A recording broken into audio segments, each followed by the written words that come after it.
नमस्ते, जय श्री महाकाल। मैं दीपमाला पाटीदार आपका अपने चैनल पर स्वागत करती हूँ। आशा करती हूँ आप सब कुशल मंगल होंगे। मैं हर रोज आपके लिए शिव पुराण के अध्याय का पाठ लेकर आ रही हूँ। आशा करती हूँ आप सब इसका आनंद ले रहे होंगे। तो आइए, कल जहाँ हमने हमारी शिव पुराण को विराम दिया था, हम उसे आज वहीं से शुरू करेंगे। 32वां अध्याय, अनरण्य राजा की कथा। ब्रह्मा जी बोले, नारद, अनरण्य राजा की बात सुनकर हिमाचल पूछने लगे, महर्षि, अनरण्य राजा की पूरी कथा सुनाइए। वशिष्ठ जी कहने लगे, पर्वतराज, इंद्रास्वर्णी नाम का जब 14वां मनु हुआ है, उसी के वंश में राजा अनरण्य हुए हैं। वह भगवान शंकर के प्रिय भक्त थे। सातों द्वीप पर इनका राज्य था। इन्होंने ही अपने कुल में भृगु जी को आचार्य बनाकर 100 यज्ञ किए थे। इनकी 5 रानियां थी।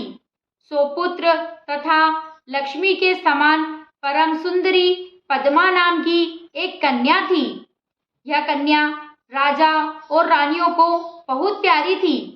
राजा बड़े उदारात्मा थे। एक बार सब देवताओं ने कहा, आप इंद्र के समान सिंहासन पर बैठकर स्वर्ग का राज्य करो, किंतु इन्होंने स्वीकार न किया। जब इनकी परम प्रिय कन्या विवाह के योग्य हुई, तो उन्होंने उसके वर की खोज के लिए चारों ओर पत्र भेजे। चारों ओर वर की तलाश होने लगी। इतने में तप करके लौटते हुए पिपलाद ऋषि ने वन में एक मनुष्य को अपनी स्त्री के साथ विहार करते देख लिया। ऋषि के मन में भी काम वासना जग गई। स्त्री किस प्रकार प्राप्त हो, यही विचार करते करते ऋषि अपने स्थान पर पहुंचे। कुछ समय के बाद एक दिन पिपलाद पुष्पा भद्रा नामक नदी पर स्नान करने गए। वहां अनरण्य की परम सुंदरी कन्या भी आई हुई थी। उसकी सुंदरता देखकर मोहित हो गए। ऋषि ने कन्या के आसपास खड़े हुए मनुष्यों से उसका परिचय पूछा। उन लोगों ने कहा, अनरण्य राजा की पद्मा नाम की कन्या है। आपका मन इस पर मुग्ध हो गया है क्या? जाकर राजा से मांग क्यों नहीं लेते? इस प्रकार के हास्य युक्त वचन सुनकर मुनि लज्जित हो गए और अपने दिल में उसे पाने की भी इच्छा कर ली। उसके बाद स्नान, नित्य कर्म, शिव पूजन आदि करके पिपलाद राजा अनरण्य की सभा में चले गए। राजा ने मुनि को देखकर प्रणाम किया और विधिवत पूजन करके उनको आसन पर बिठाया। ऋषि से सेवा पूछी। ऋषि ने राजा से उनकी कन्या की याचना की। इतना सुनकर वह राजा चुप हो गए। कुछ क्षण के बाद ऋषि फिर बोले, राजन, आपकी कन्या शीघ्र ही मुझे दे दो, नहीं तो कुल के साथ तुमको क्षण भर में ही भस्म कर दूंगा। इस प्रकार मुनि के कहने पर राजा रोने लग गए। रानियां, नौकर चाकर सबके सब रोने लगे। इस बूढ़े ऋषि को कन्या किस प्रकार दे दी जाए, लोग क्या कहेंगे? राजा इसी चिंता में घुल रहे थे। उसी समय राजपुरोहित तथा राजगुरु वहां आ गए। राजा ने रोते रोते उस ऋषि का वृत्तांत सुनाया। पुरोहित तथा गुरु विचार कर राजा से बोले, हे राजन, आपको कन्या का किसी के साथ विवाह तो करना ही है, फिर इसके साथ ही विवाह क्यों न कर दो, जिससे आपके कुल की रक्षा हो जाए। इस ब्राह्मण द्वारा कुल का विनाश हो जाने अच्छा नहीं है। इस प्रकार पुरोहित एवं गुरु के वचन सुनकर बुद्धिमान राजा ने अपने कुल की रक्षा के लिए अपनी कन्या को वस्त्र आभूषणों से अलंकृत करके मुनि को अर्पण कर दी।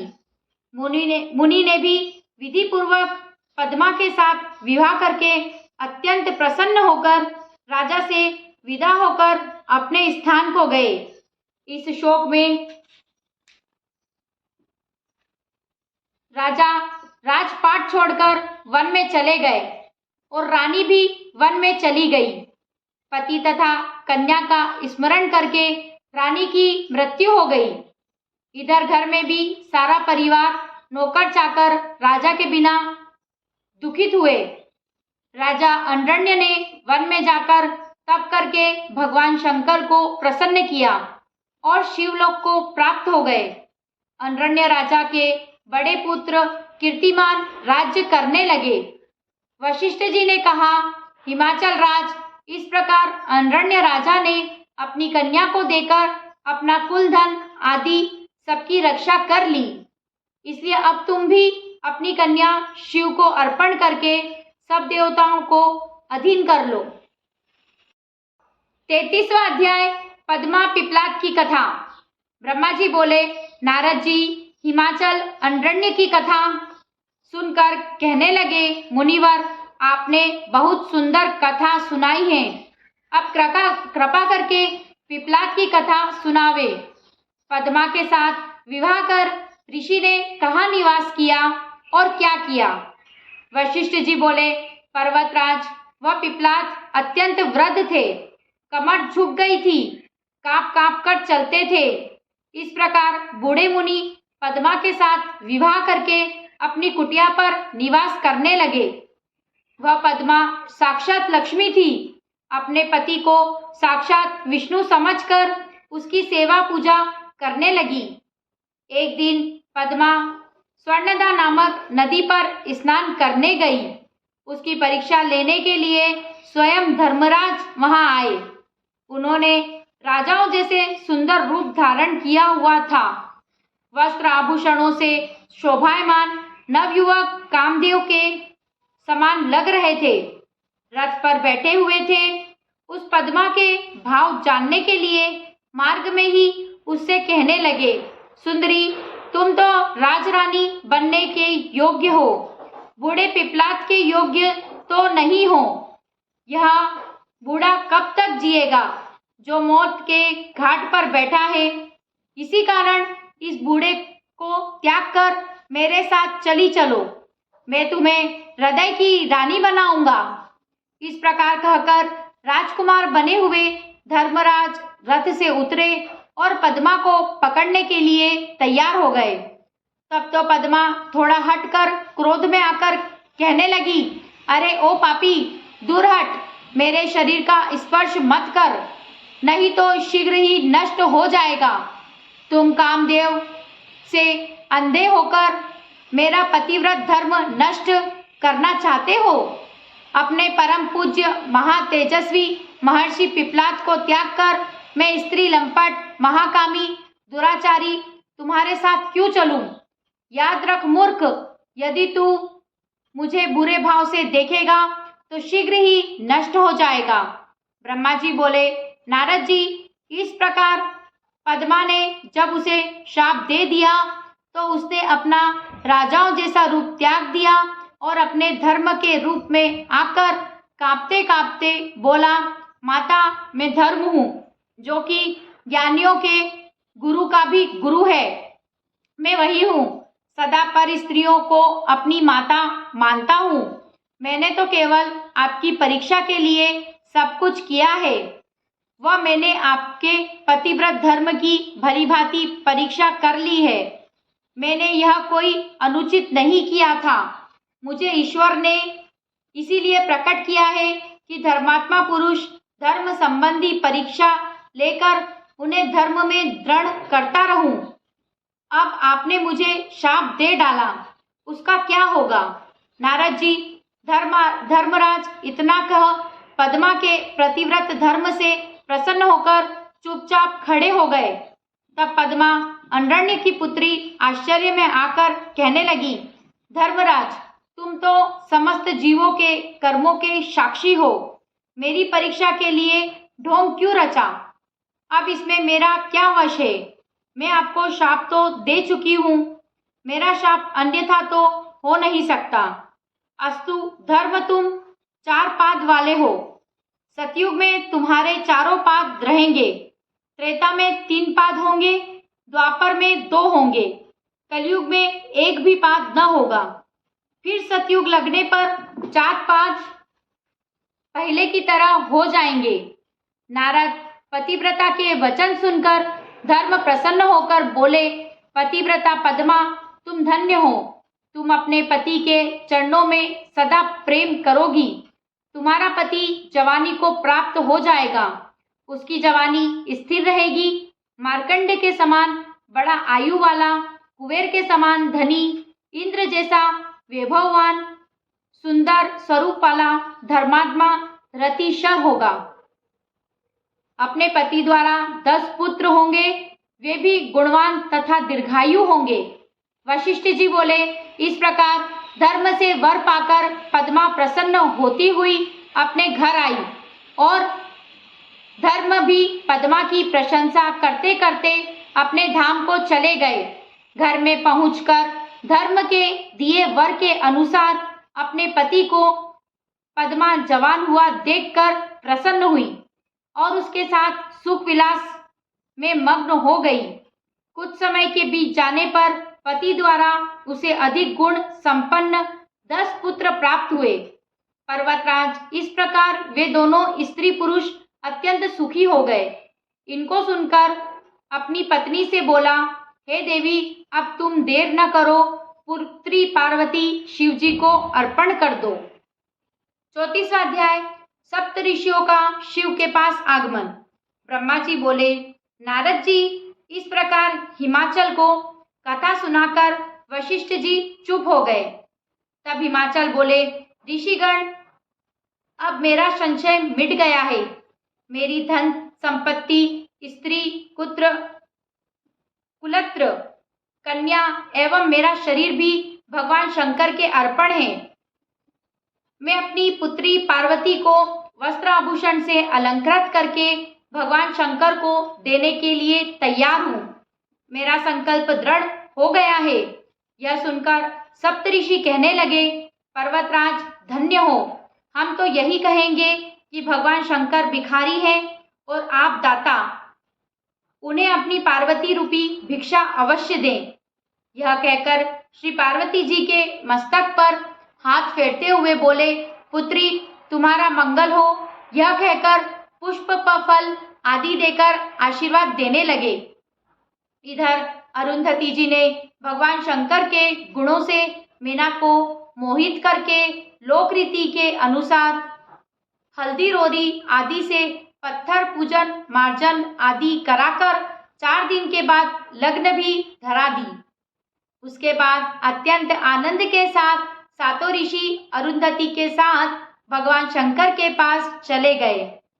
उनके पास पहुंचकर शुभ वृत्तांत सुनाया और कहा कि हमने हिमाचल को धर्मशास्त्रों में वचन सुनकर समझा दिया है। वह अपनी पुत्री को आपको समर्पण कर रहे हैं। आप विवाह की तैयारी करें। आज की कथा को हम यही विराम देंगे और अब करेंगे शिव जी की आरती।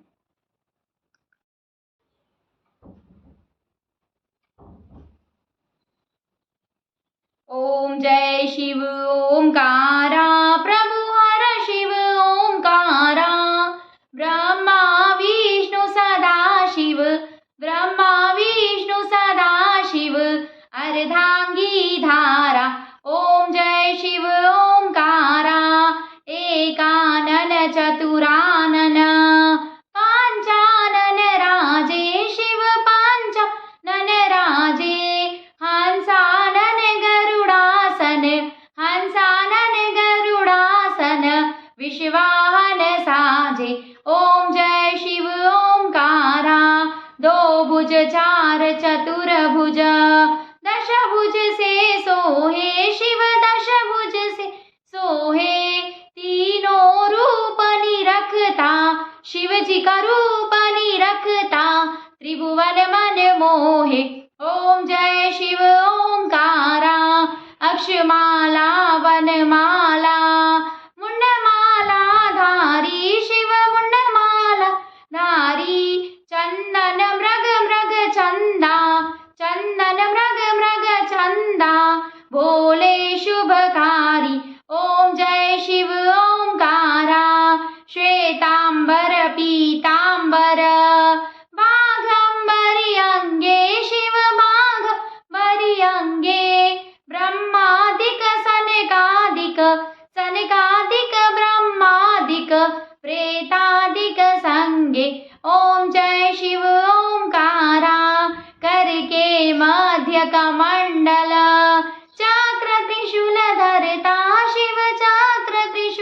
धरता, जग करता, जग हरता, दुख हरता, सुख करता, जग पालन करता।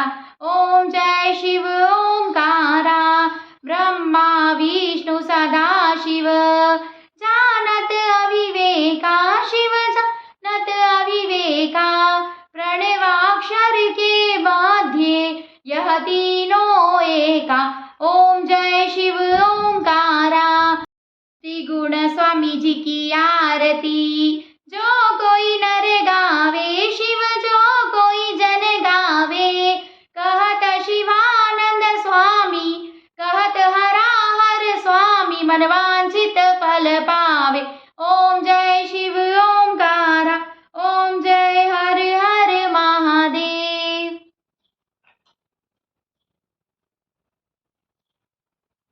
अगर आपको मेरा वीडियो पसंद आया हो तो इसे लाइक करें, ज़्यादा से ज़्यादा शेयर करें, और अगर आप मेरे चैनल पे नए हो तो इसे सब्सक्राइब जरूर करें। Thank you. जय श्री महाकाल। पीपलाद नाम का एक बहुत ही बूढ़ा ब्राह्मण था, जिनका विवाह अरण्य राजा की सुंदर कन्या पद्मा के साथ हुआ था। पद्मा बहुत ही पतिव्रता थी। वह अपने पति को विष्णु मानकर उनकी सेवा में तत्पर रहती थी। एक दिन धर्मराज पद्मा की परीक्षा लेने के लिए राजा का वेश धर कर आए और पद्मा से कहने लगे, हे रूपवती, हे गुणवती, तुम इस बूढ़े पिपलाद के साथ क्या कर रही हो? यह तो बहुत ही जल्द मर जाएगा। तुम मेरे साथ चलो, मैं तुम्हें रानी बनाकर रखूंगा। यह सुनकर पद्मा बहुत ही क्रोधित हो गई और धर्मराज से कहने लगी, आप यहाँ से चले जाइए, अन्यथा मैं आपको श्राप दे दूंगा। पद्मा को अपने पतिव्रत धर्म में निपुण देखकर धर्मराज बहुत ही प्रसन्न हुए और पद्मा को आशीर्वाद दिया कि तुम्हारा पति लंबी आयु वाला और युवावस्था को प्राप्त होगा।